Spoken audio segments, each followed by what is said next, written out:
All right, welcome back into the podcast. And today I'm really excited to get back into some NFL football before the NFL draft. We got to discuss it a little bit, and then we got NBA playoff stuff later. So, first, let's talk about really the main thing that happened this week, and that is the Aaron Rodgers trade. We got to discuss it. I mean, flat out unbelievable. Okay.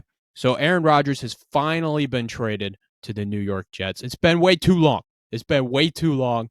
It finally happened. Here's the trade for you guys, okay? We got Aaron Rodgers going to the Jets along with the 15th pick in this draft and a 2023 fifth round pick. Okay, so that's this year, number 170.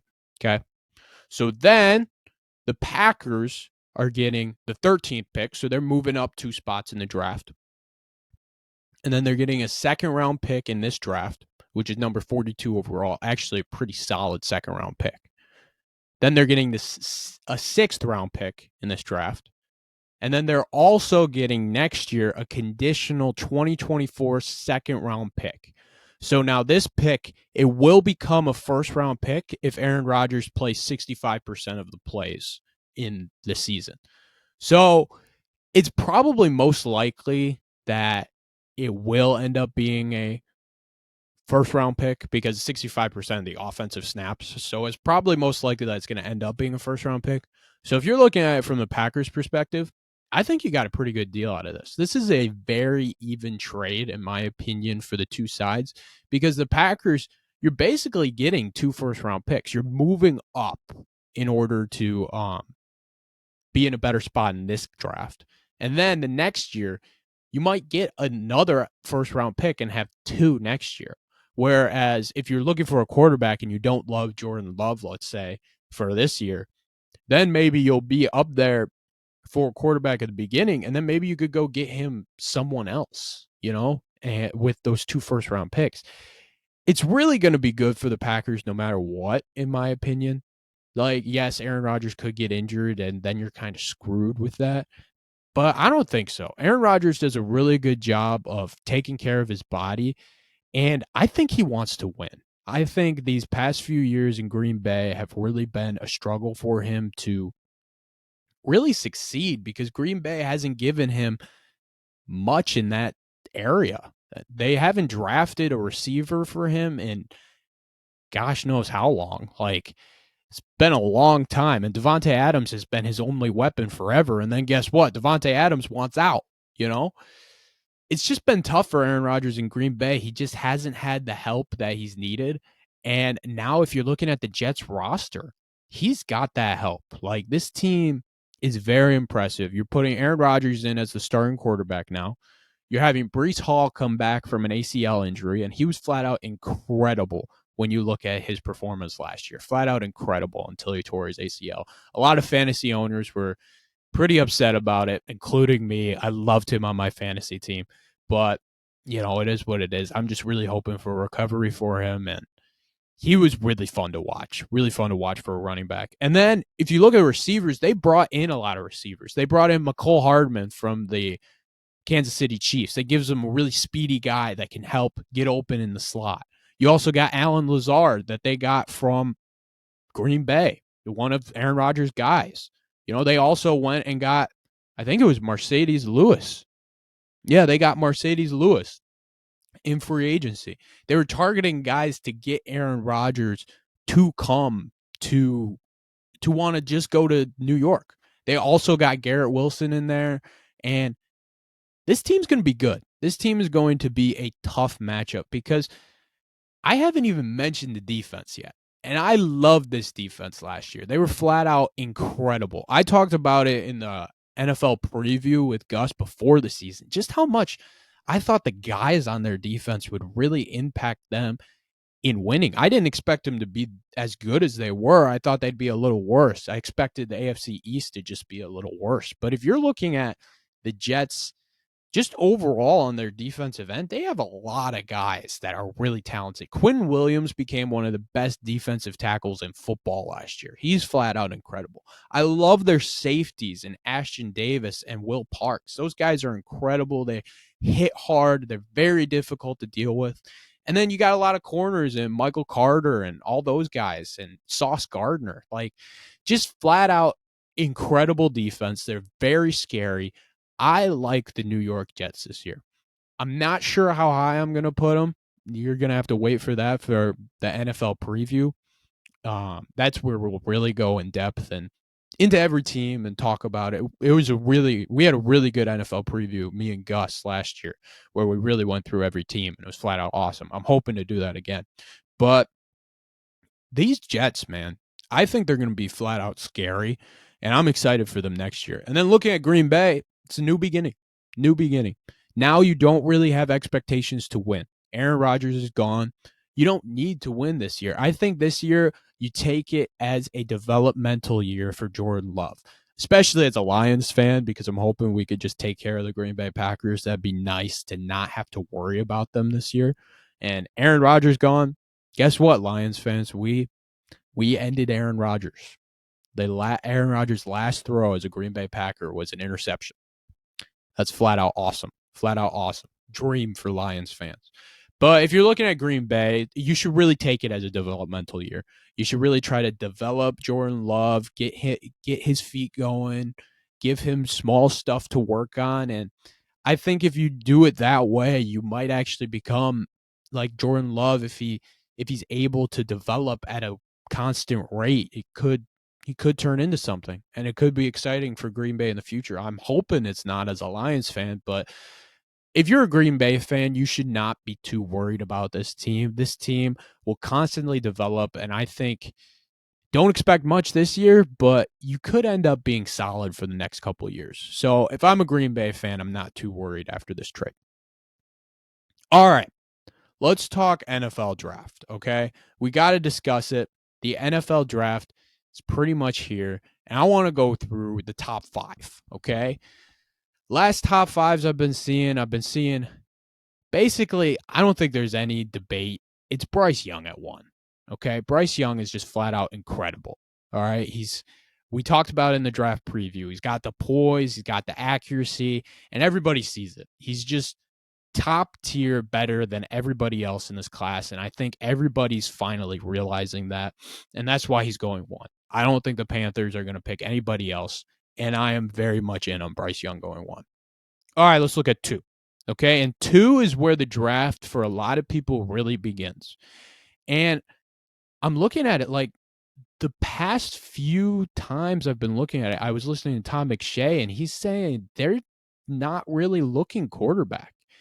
A lot of reports have come in, and apparently they like Will Levis. Apparently they like Richardson. They don't love Stroud, which is kind of surprising. Just the up and down we've seen from Stroud is incredible. It's crazy. I still have Stroud as my number 2. I love CJ Stroud. He's a fantastic thrower, great accuracy, great body.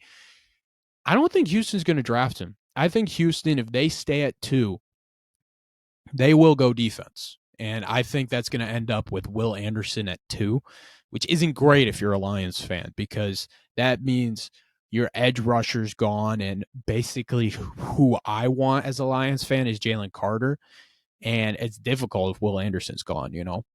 So I got Will Anderson going number 2.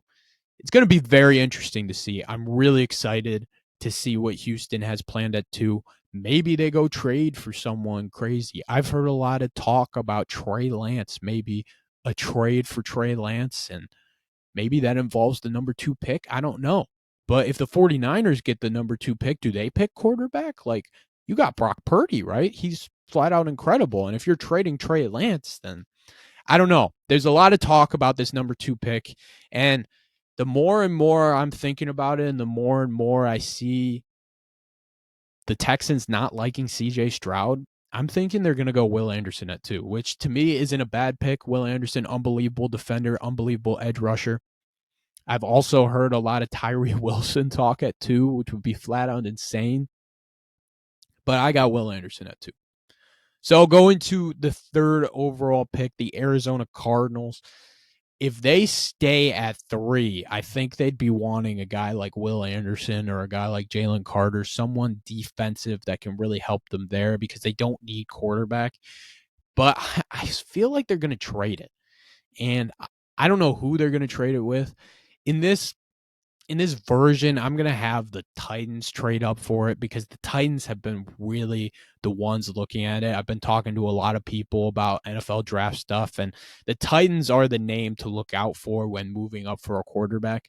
So I am going to have the predict at least that the Titans will trade up, and I'm going to have them trading up for CJ Stroud. Okay. And they're going to pick Stroud. And that's a really good fit to me, to be honest. Like CJ Stroud is just flat out unbelievable. And I think with Mike Vrabel, they could have an incredible pace and incredible way of offense. Just getting Stroud in as slowly and surely as possible. If you keep Derrick Henry, still run the offense through Henry your first year, you can win a few games, get Stroud some experience, and then Stroud just becomes dangerous, flat out dangerous. So I think if you are the Tennessee Titans, you got to trade up for 3, especially if Stroud's still there. And I feel like if you're the Cardinals, you're hoping that at 2, Houston does not pick Stroud, because then your ability to trade that pick, you can get a lot more for the pick now if Stroud's available, because there are some teams that flat out love CJ Stroud. So if I'm the Cardinals, I'm really hoping Houston goes off of quarterback, picks Will Anderson, and then hopefully you can trade it to a team like the Tennessee Titans, and the Titans go get Stroud. So if the Titans do that at 3, then we're left with the Colts at 4. And I have the Colts sticking strong, and they're going to pick Anthony Richardson here. I am all in on the Colts picking Richardson. I think they're going to be a team that's very cautious throughout the regular season, is able to, kind of slowly bring him along, slowly show him the playbook, and have him just become better throughout the season. I think they're going to be very good at that, just slowly bringing him along. That's all they're going to need with Anthony Richardson, because a lot of the complicated stuff he just doesn't understand yet. And he's got all the talent in the world. All of the talent in the world. We talked about it on the NFL draft thing. He has probably the most potential of any quarterback. He has the highest ceiling, but he's got a lot to learn.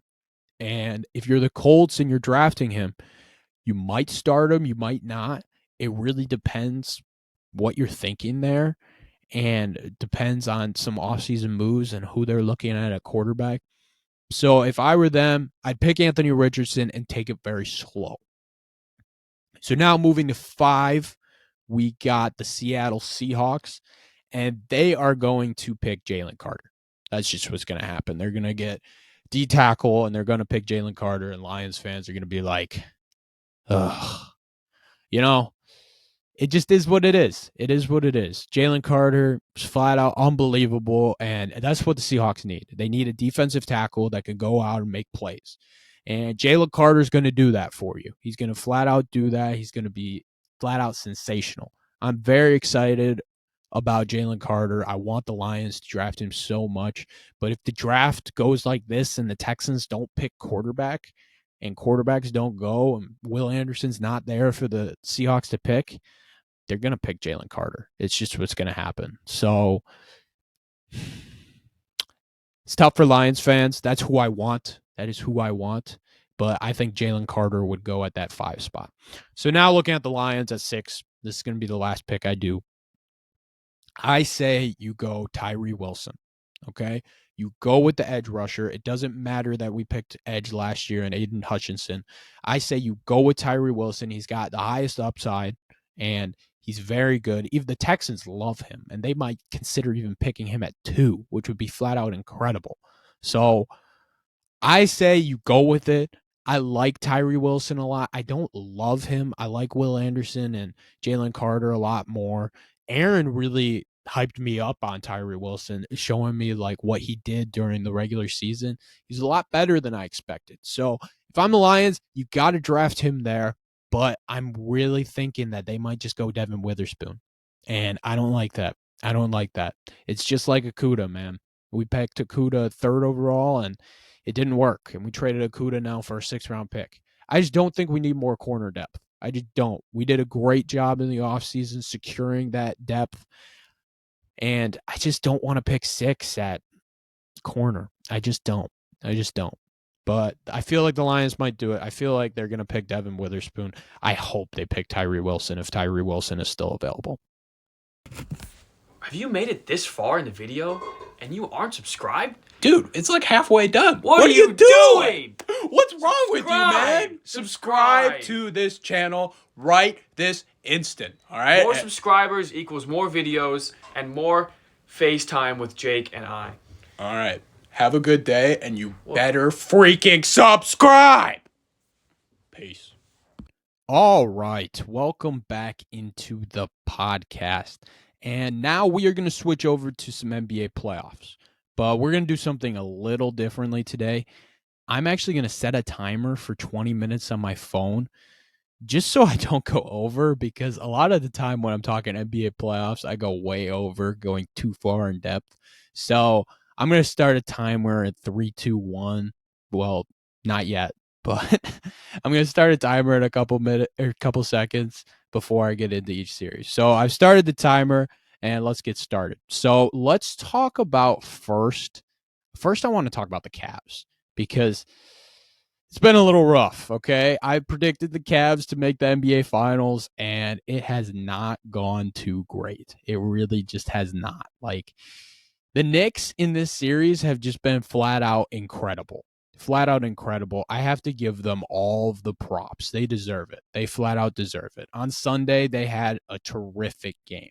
And the Cavs made a push near the end of the game, and I was like, ooh, the Cavs might make a comeback, force this to be 2-2. It'll be exciting. But the Knicks just said, no, I'm not having it, especially Jalen Brunson. This guy is just flat out incredible. In this game, he had 29 points, 6 rebounds, and 6 assists. Just a monster. And I love how the Knicks environment, like Madison Square Garden is just unbelievable. Flat out unbelievable. And RJ Barrett just had an incredible game in this game. He just came in and really stepped up for them, scored 26 points. In these games in New York, he's just been so much better, which has really helped him. But I think the story of this series is really the bigs. The bigs have just been huge on both sides, and it's mostly been the Knicks bigs outplaying the Cavs bigs. And if you listen to the preview, Drew and I thought the Cavs would win because of their bigs and the dominance that they could bring to a game, but they just haven't been dominant. It's been actually a very, very big struggle for them. And the main reason is that Mitchell Robinson and Isaiah Hartenstein have been flat out incredible for the Knicks. Flat out incredible. And these guys, they've just been insane. Hardenstein in this game played 21 minutes. He only had 1 point, but he had 8 rebounds, 3 blocks, was just all over the place. He's just so physical, so strong. And he's really showing Evan Mobley that there's a different kind of physicality in the NBA playoffs. And we're seeing Evan Mobley kind of crumble in this moment, which I just did not expect from Cleveland. The Knicks won this game, and they're up 3-1 in the series now. And I'm very nervous about my pick, very nervous. Another guy that's been outstanding for the Knicks, another big, is Mitchell Robinson. This guy is such a good rim protector. He's very good rim protector. In this game, he had 12 points, 11 rebounds. He had 2 blocks. And the blocks just don't show you the rim protection in the NBA. They just don't. You have to watch the game and realize just how many shots that they alter in the game. And Robinson just did an excellent job of doing that. I think the story for the Cavs, like the reason why they're not in the series right now, is because the 5th guy has not stepped up. He is just not. Karis LeVert has struggled throughout the whole series and has hurt them so badly. Isaac Okoro has extremely struggled to the point where they needed to bench him in game 2, and they haven't really gone back to him too much. He only played 17 minutes in this game, and the Knicks don't even guard him. It's at that point, which is really rough for the Cavs. They just need a 5th guy. Jetty Osman has come in, and he's brought some help in this game. He had 10 points, 5 rebounds, 2 assists. It wasn't an efficient 10 points, and like there's just not much the Cavs can do. And Jared Allen's been solid, but he's been nowhere near the rebounding presence that the Cavs need.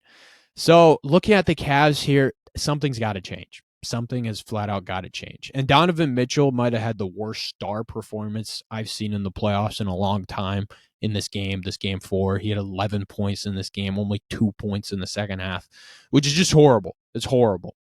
But that does give me some confidence to say that I do believe the Cavs will win game 5. I do. I don't think Mitchell's going to roll over and just give up. I think Mitchell's going to have a monster game, score 40 points. I think Garland, who really showed that he can step up in this series in game 4, I think he'll have a good game in Cleveland, and they'll finally put it together, find something out, be able to win game 5, and then I think it's going to come down to game 6.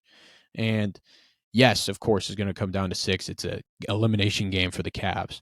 But playing in New York in that hostile environment, if the Cavs squeak out of that game, I'm just saying there's a chance. There's a very big chance that the Cavs can win this series. I'm not counting them out yet. You might call me crazy, but everybody called me crazy picking the Cavs. And I'm going to get to the other Eastern Conference series and why I'm really mad the Cavs aren't doing well, and that's the Milwaukee Bucks and the Miami Heat. And Drew and I kind of just rolled over this in our playoff preview because we were like, first of all, we didn't know Miami would win because we were recording it the night of the playing games. But Miami did win, and Miami's just been playing unbelievable. I watched the game last night, and Jimmy Butler put on maybe the greatest playoff performance I have ever seen in my life besides LeBron James. And it was just flat out incredible. Butler had 56 points and flat out carried them to victory. The final score was 119 to 114. Butler almost had half of the points scored for Miami. And he was just flat out insane, hitting mid-range shot after mid-range shot after mid-range shot, hitting tough step-back threes over probably the best pure perimeter defender in the NBA and Drew Holiday. Drew and I talked about how much we love him. And this is with Giannis back in the series. I'm going to give Milwaukee a little bit of a break. They didn't have Giannis for game 1. He got hurt, which flat out killed the series, to be honest. Like, it was just like, okay, you know, it would suck if Milwaukee loses this. Milwaukee ended up winning game 2, and then game 3, they couldn't win. Miami's been hitting their threes very well. Gabe Vincent has had a great series. Duncan Robinson's come back and really made an impact. Shout out to former Michigan guy, Duncan Robinson. And really, Miami, they've just been impressive. They have been very impressive. And it's not anything to do with Milwaukee because in this game, Milwaukee really looked good. Brook Lopez had 36 points, 11 rebounds, and was a great rim protector in this game. I love Brook Lopez. He's been flat out sensational this year. And then Giannis was great too. He had 26 points, 10 rebounds, and 13 assists. He was really good in this game. It's only his 3rd playoff triple-double ever. So he was actually really good in this game. And I do think, though, that Miami has figured out something on Giannis. And we saw it a little bit in the bubble. Miami was able to beat Milwaukee, but they just have such a great matchup in Bam versus Giannis. Bam's just so versatile in his defense, and it's very difficult. You could tell that Miami struggled with the size because having Giannis and Brook Lopez in, they couldn't really guard them both because they tried to put Bam on Giannis to slow Giannis down. And then Brook would just take, because they were playing Caleb Martin at the 4, he'd just take Caleb Martin down and be able to finish. They did some good things near the end. They put Jimmy Butler on Brook Lopez, which really helped. Jimmy Butler had some great switches on Giannis and really made it difficult near the end of the game for him to get to his hook and get to his spot easily. And I really thought Miami was just flat out incredible in this game. And it's 3-1, okay? I'm not counting out Milwaukee. I'm just not. Milwaukee's flat out incredible. We talked about it with Drew. They're insane. They're flat out insane. So the fact that they're down 3-1 is very scary if you're a Milwaukee fan. But you got a chance, okay? I think Milwaukee and Cleveland both have a chance to make it out of these series. It's the truth. We've seen 3-1 comebacks a lot in the past few years. And especially with Milwaukee, you can just tell they're so much more talented than Miami. Miami just is so weird. They're so weird. They're so hard to match up with. And it's just tough if you're Milwaukee. It's very tough. All right, let's get to Lakers Grizzlies. Let's go to the West a little bit. Lakers Grizzlies last night, fantastic game. LeBron hit a game-tying layup to force overtime in last night's game, and flat out just incredible game from LeBron. He ended up having 22 points, 20 rebounds, and 7 assists. Just insane. 20 rebounds is just crazy, And there's been a whole storyline on social media with the Dylan Brooks versus LeBron James thing. And I'm just like, Dylan Brooks is not good enough to be talking this, because LeBron's just unbelievable. He's flat out unbelievable. He hasn't been the LeBron that this is a completely different version of the LeBron you're used to. If you're watching the games, LeBron's not going to go drop 40 or 50 or anything like that anymore. He's going to be very selective with his shooting. He tries to take a lot more threes. If he needs to attack, he will attack. He attacks at the right moments. So it's not the same LeBron that we've been seeing, but it's still a great LeBron. He's unbelievable. He's unbelievable. Fantastic playmaker. He's been doing a lot of good things in this series. D'Angelo Russell had a flat out great game last night.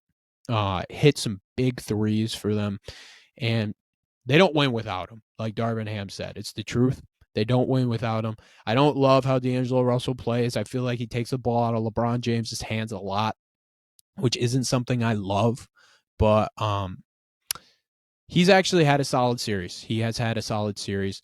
I would like to see LeBron take the ball up more. I love what they're doing with Austin Reeves, having Reeves take the ball up and make plays off of it. Reeves is a fantastic playmaker. He played point guard in college, and I love Reeves. Reeves has been incredible in this series. In this game, he had 23 points, 4 rebounds, 6 assists. He can really create some stuff for them. He's kind of like their Alex Caruso energy-wise. So if I'm the Lakers, I'm okay. I'm very much okay. And with Anthony Davis not really showing up too much offensively, but he's had a fantastic defensive series. Don't get me wrong. He was fantastic protecting the rim. He leads the NBA playoffs in blocks. He's been good. He's been good. If he can figure out some stuff offensively, it would just be a lot better. If I'm the Lakers, I'm very confident. You're up 3-1. I don't think the Grizzlies can stay in this series. I'm sorry, Grizzlies fans. Losing Ja was killer for you guys. It was flat out killer. He didn't look like Ja last night. Only 19 points, 4 rebounds, 7 assists, 33% shooting. Desmond Bane tried to carry you to victory with 36 points. He's actually had a solid series, not great. And I think Jaren Jackson has actually played very well in this series also. But losing game 1 was just huge for you guys. It was huge. Just losing that game, losing John that game too with the hand injury.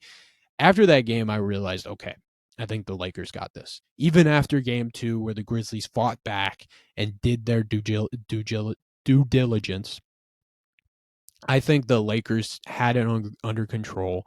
And in game 3, they really showed you by forcing the Grizzlies to score 9 points in the first quarter and just controlling the game from left and right.